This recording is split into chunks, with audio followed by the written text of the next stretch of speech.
Salut les amis, coucou les petits loups. Alors, avez-vous entendu parler par un lapinou de journaliste des cartes SD comme étant un élément de prime importance pour faire des photos ou de la vidéo? Je vais vous parler de cet élément dont personne ne parle vraiment, mais tout de suite après l'intro.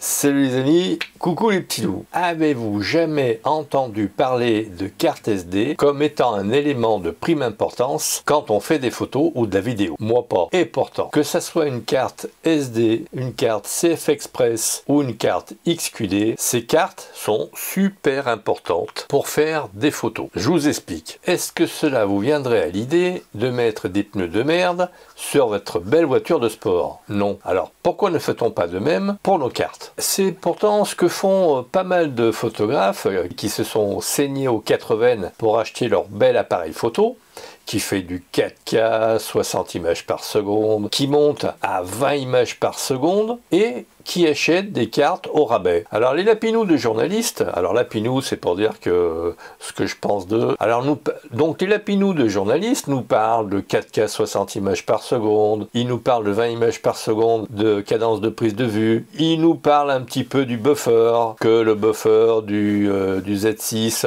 ne prend que 200 images en JPEG et 124 en RAW, par exemple. Mais par contre, il ne nous parle jamais des cartes SD, comme quoi, par exemple, il pourrait nous conseiller. Alors, pour les Z6 et Z7, on peut mettre des cartes XQD, et puis, depuis qu'il y a eu une mise à jour, on peut mettre des cartes CF Express, mais il ne nous en parle jamais, comme élément de prime importance pour faire des photos. Pourquoi? Alors, il nous parle du buffer, un petit peu, hein, donc 200 images en JPEG et 124 en RAW. Qu'est-ce qu'un buffer?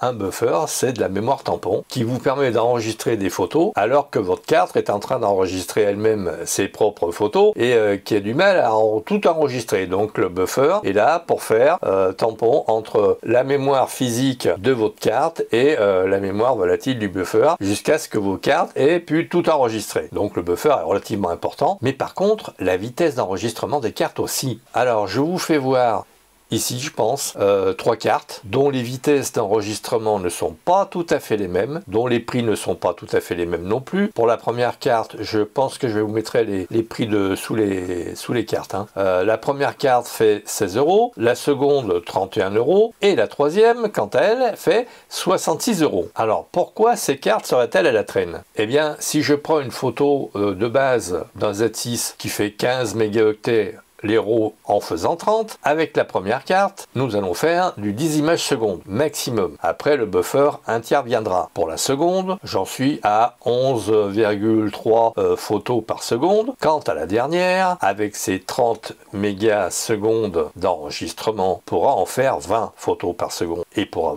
éventuellement faire de la vidéo, moyennant un buffer un peu costaud. Alors les différences de prix entre ces 3 cartes est relativement notable, les deux premières étant dans un mouchoir de poche à 15 et 30 €. Quant à la seconde, elle atteint allègrement les 60 et quelques. Pourquoi? Eh bien tout simplement parce que cette dernière, la carte Lexar, dans mon exemple, monte à 300 mégasecondes, alors que les deux premières sont péniblement à 150 mégas et 170. Sachant que le buffer du Z6 II encaisse 200 images JPEG et 124 images en RAW, vous imaginez que si on a des cartes qui sont un peu plus rapides, le buffer interviendra d'autant moins. Et il y aura moins de latence entre l'écriture et le fait que l'on puisse de nouveau faire des photos. Ça vous est jamais arrivé de regarder derrière votre boîtier et il y a une petite diode verte qui est encore allumée? Ça veut dire que le boîtier est en train encore d'enregistrer vos photos sur la carte grâce au buffer. Alors pour les Z6 et Z7, je suis désolé pour le Z5 et le Z50, les cartes XQD sont plus rapides, mais un peu moins rapides que les cartes CF Express. Les cartes